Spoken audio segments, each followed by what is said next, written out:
It's one of the best parts of what I do, and the chance to go across the country, in the middle of winter and talk about football is fun. You're just energized by the passion of our fans and how much they love talking about our game, how strongly they feel about its connection with Canada and the whole way we all come together. And again, it ties into the Grey Cup because it's like nothing else in the world. People standing shoulder to shoulder, not liking each other's teams, but having a cold beverage together is part of what has made the Grey Cup so great. So what do you learn going from community to community? Because everyone has their own identity for sure. Yeah, they do. But I do end up having stronger convictions. So, I've been sharing this idea of a new playoff format. The conversations have been robust, and on both sides, those that really loved it, those that didn't love it. You learn things from that. You talk about football. People share ideas. There's always something in every city that someone says to me, and I go, "Wow, that is such an interesting idea." I've been struck by the passion people have for how do we all get together and grow this game? How do we welcome more Canadians into this CFL family? How do we welcome newer Canadians in? And what do we have to do that? How do we get more young Canadians, to feel the vibe of this great game of ours?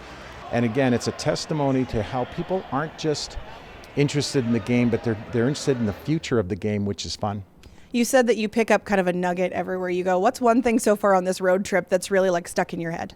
Well, again, I think there's been so much conversation on the playoff format, but the one big thing was that amongst the core support for the idea of a different structure, the decision day was something that most people, even those that really liked the idea of the change, didn't like the decision day. So I can now go back to the governors and say, look, I think there's just wide support, and I'll learn more, here with the Rider fans tomorrow here, and then in Vancouver, Toronto, Halifax.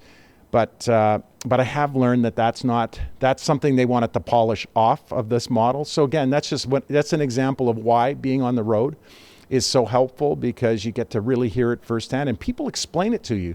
So you're not just hearing a yes or a no, but you're hearing a bit of the rationale behind it. That's helped. That's been probably one of the great insights this year's trip.